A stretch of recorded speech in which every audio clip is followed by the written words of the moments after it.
वर्षा, स्वागत है आपका इस चैनल पे। आज हम बात करेंगे कुछ बिहेवियरल बायसेस के बारे में। इकोनॉमिक्स में ऐसा बोला गया है कि कंज्यूमर या इंसान रैशनल होता है। मतलब क्या, कोई भी डिसीजन लेते समय इंसान इमोशनली ना सोच के इंटेलिजेंटली सोचता है, रैशनली सोचता है, अपने इमोशंस को बीच में नहीं लेके आता कोई भी डिसीजन लेते समय। अब ये कितना सच है ये आपको भी पता है कि कोई ना कोई इन्वेस्टिंग में भी या कहीं पे भी अपने फाइनेंसेस से रिलेटेड हम जब भी कोई डिसीजन लेते हैं उसमें अपने इमोशंस को तो लेके ही आते हैं, राइट। सो आज हम इस वीडियो में कुछ बिहेवियरल बायसेस के बारे में बात करेंगे। जो वो जो बायस है वो आपने कई दफ़ा अपने इन्वेस्टिंग में यूज़ किए हैं ना जानते हुए भी। तो मैं आपको कुछ ऐसे बायसेस बताऊंगी जो आप भी रियलाइज करोगे, अरे हाँ ऐसा ही हम करते हैं इन्वेस्टिंग करते समय बिना जाने। और हम इसकी भी बात करेंगे कि हम इन बायसेस को कैसे अपने इन्वेस्टिंग डिसीजन से दूर रखें।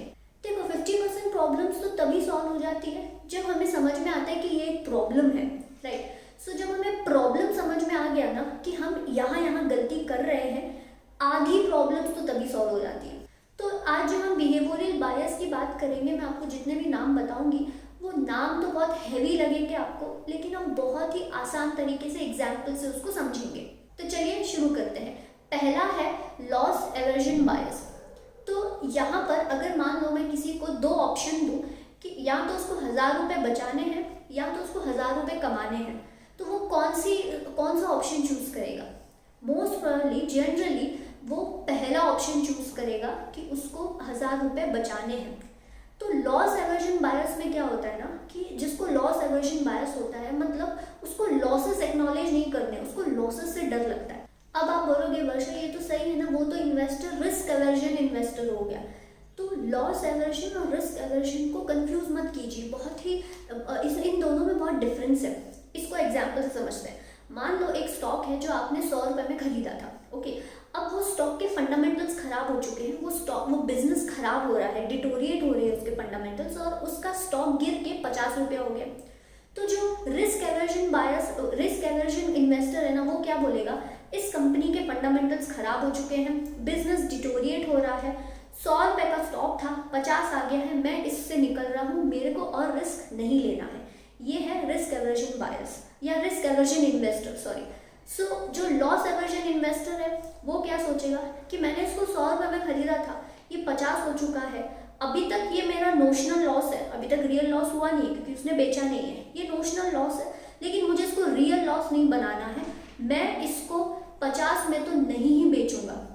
लॉस एवर्जन बायस वाला इन्वेस्टर उसको लॉसेस एक्नॉलेज ही नहीं करते हैं, उसको रियल लॉसेस से डर लगता है। वो क्या बोलेगा कि 50 में तो मैं इसको बेचूंगा नहीं, मैं इसको लॉस में बेचूंगा ही नहीं।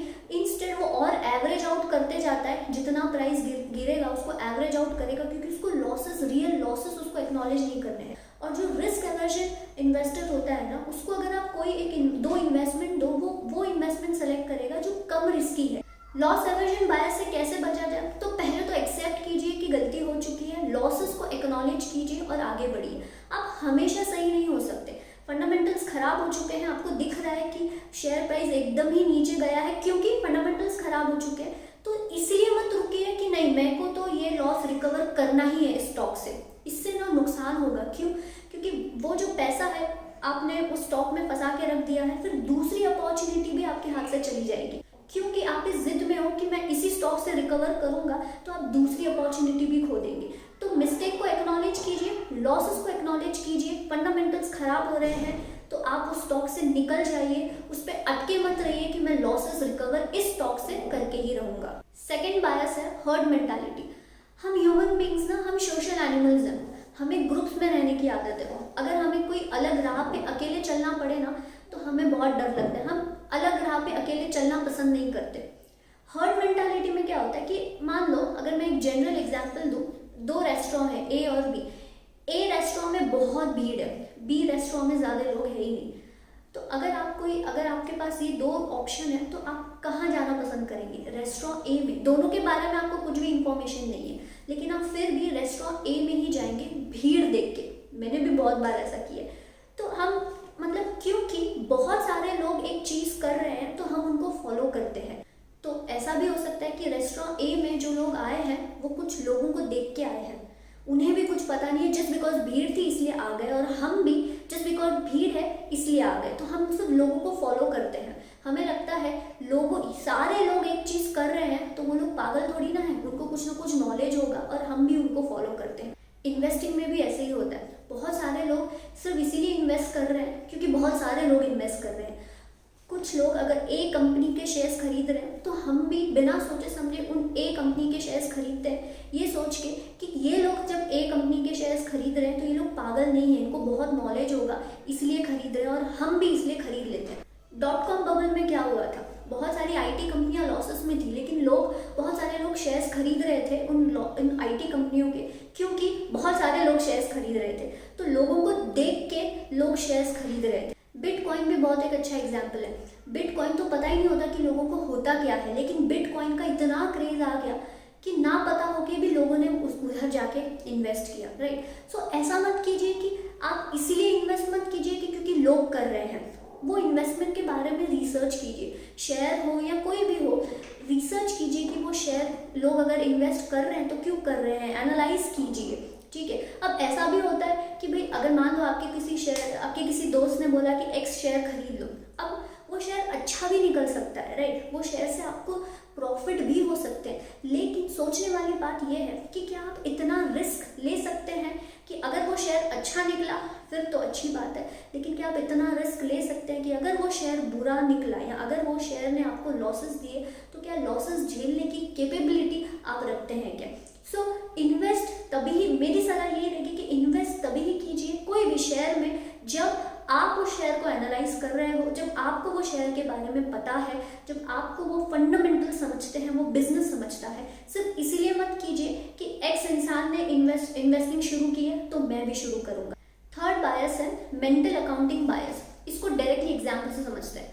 मान लो मैंने आपकी एक सैलरी आती है, ठीक है, मैंने आपसे कहा कि इस सैलरी का 20% आप रिस्की एसेट्स में डालो, रिस्की शेयर्स में डालो, तो आप डरोगे, आप नहीं डालोगे, आप सोचोगे कि आपकी इतनी मेहनत से कमाया हुआ पैसा का 20% मैं रिस्की शेयर्स में क्यों डालूं, आप नहीं डालोगे। और वहीं पे अगर आपको कुछ लॉटरी का पैसा मिला है या कुछ ऐसा पैसा मिला है जो आपने कमाया नहीं है, और अगर मैं आपसे कहूँ कि ये पैसा अब आप रिस्की शेयर्स में डालो, तो आप मोस्ट प्रोबेबली आप वो पैसा डालोगे।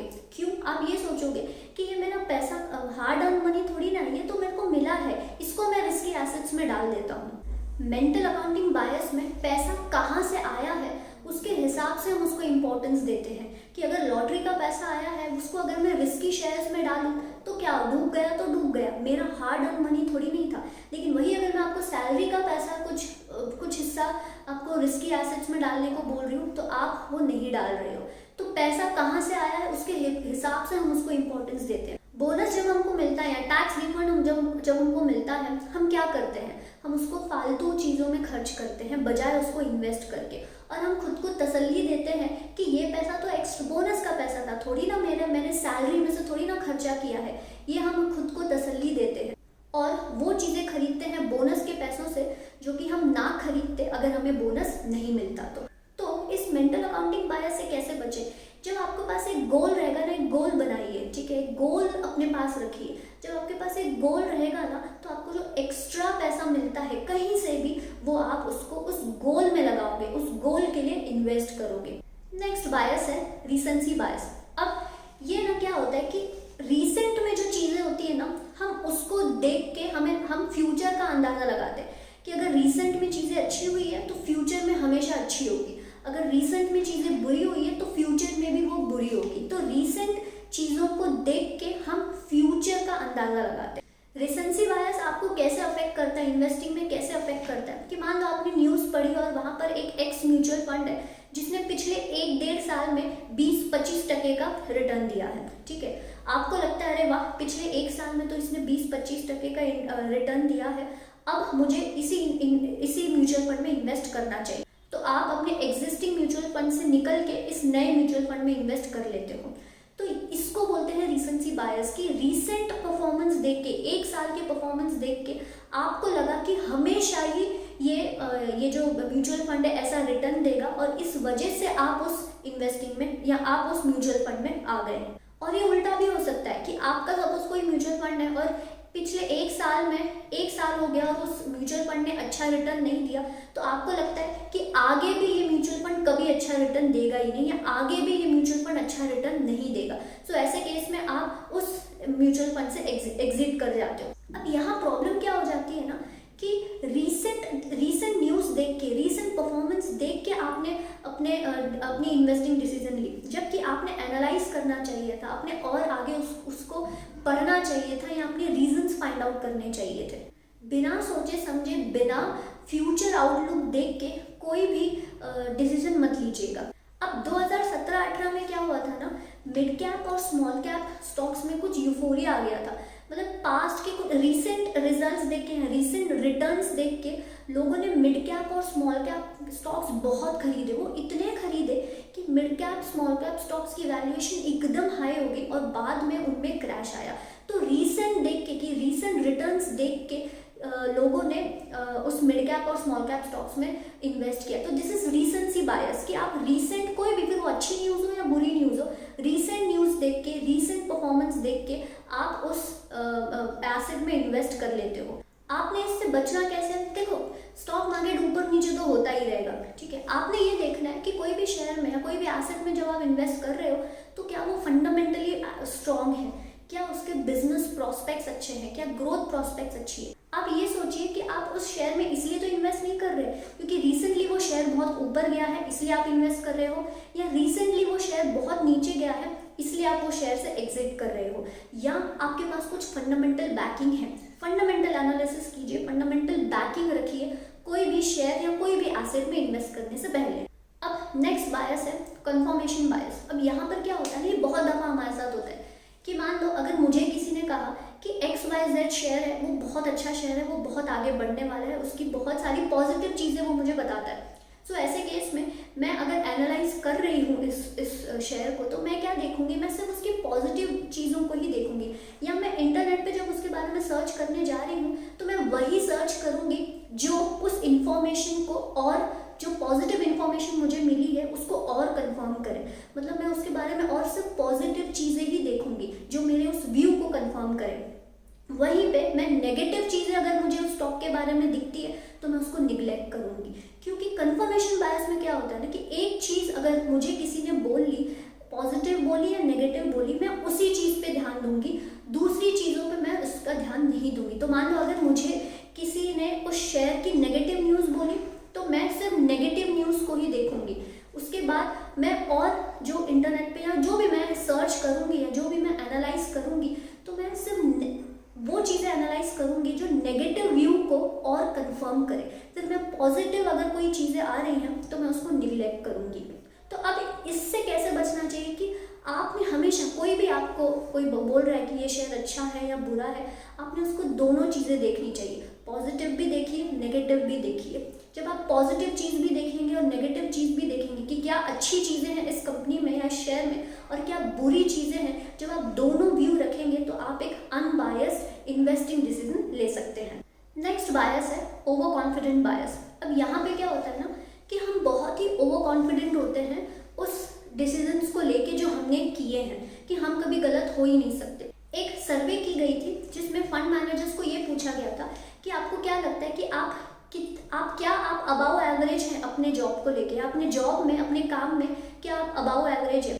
तो 74% ऑफ फंड मैनेजर्स ने ये जवाब दिया कि दे बिलीव कि वो लोग अबाव एवरेज है अपने जॉब में या अपने काम में अबाव एवरेज है। सो ये होता है ओवर कॉन्फिडेंट बायस कि यहाँ पे इन्वेस्टर को लगता ही नहीं है कि वो गलत है। वो इतने ओवर कॉन्फिडेंट होते हैं अपनी शेयर पिक को लेके कि उन्हें कभी नहीं लगता कि वो गलत है। सी ओवर कॉन्फिडेंस बायस बहुत डेंजरस होता है। आप भले ही कोई भी शेयर को लेके बहुत कॉन्फिडेंट हो, लेकिन आप गलत भी हो सकते हो। तो हमेशा हमें ओवर कॉन्फिडेंस बायस से कैसे बचना चाहिए कि आप कितने भी कॉन्फिडेंट क्यों ना हो उस शेयर को लेके या उस कंपनी को लेके, आपने हमेशा एक बेयर केस बनाना चाहिए। मतलब क्या कि ये चीज़ें इस कंपनी में अच्छी है, मैं इस चीज़ों के लिए बहुत कॉन्फिडेंट हूँ, लेकिन अगर कोई चीज़ गलत होती है या अगर कुछ गलत जाता है तो क्या? तो जब भी आप कोई भी एसेट को लेके, कोई भी शेयर को लेके, कोई भी कंपनी को लेके एक बेयर केस बनाते हैं कि अगर ये चीज़ें गलत होती है, अगर ऐसा ऐसा गलत होता है, जब आप ऐसा सोचते हैं तो उसके हिसाब से आपके इन्वेस्टिंग डिसीजंस में बहुत फर्क आएगा। मैं ये नहीं बोल रही कि उस शेयर में इन्वेस्ट ही नहीं करना है, मैं ये बोल रही हूँ कि आपने एक back of the mind bare case बनाना चाहिए कि अगर ये चीज़ें गलत हुई तो ऐसा ऐसा रिपरकेशन हो सकते हैं। तो जब आपके बैक ऑफ द माइंड एक बेयर केस होता है ना कि क्या गलत जा सकता है, तो ऐसे केस में आप सही टाइम पे वो स्टॉक से निकल सकते हो, क्योंकि आपको पता है कि ये चीज़ें गलत हो सकती है। तो ऐसा नहीं करना है कि बिल्कुल कॉन्फिडेंस ही नहीं रखना है, लेकिन ऐसा भी नहीं करना है कि एकदम ओवर कॉन्फिडेंट होना है। एक थोड़ा बैलेंस रखना ज़रूरी हो जाता है। और जब आप देख रहे हो कि कंपनी का फंडामेंटल्स खराब हो रहे हैं, बिजनेस डिटोरिएट हो रहा है, ऐसे केस में आप समझ जाइए कि आपसे गलती हो चुकी है और अपनी गलती को एक्सेप्ट कीजिए, लॉसेस को बुक करके उस शेयर से एग्जिट हो जाइए। सो एंड में मैं यही कहूँगी जो हर वीडियो में कहती हूँ, बिजनेस मॉडल को बहुत अच्छे से समझिए, फंडामेंटल एनालिसिस बहुत अच्छे से कीजिए। आप अगर फंडामेंटल एनालिसिस का ध्यान रखेंगे तो स्टॉक प्राइस आपका ज़रूर ध्यान रखेगा। सो आज के लिए इतना ही। कमेंट सेक्शन में मुझे ज़रूर लिख के बताइएगा कि आपने कौन से बायसेस एक्चुअल में एक्सपीरियंस किए हैं। उम्मीद करती हूँ आपको ये वीडियो अच्छा लगा होगा। अगर हाँ तो प्लीज़ इस चैनल को सब्सक्राइब कीजिएगा, वीडियो को लाइक और शेयर ज़रूर कीजिएगा।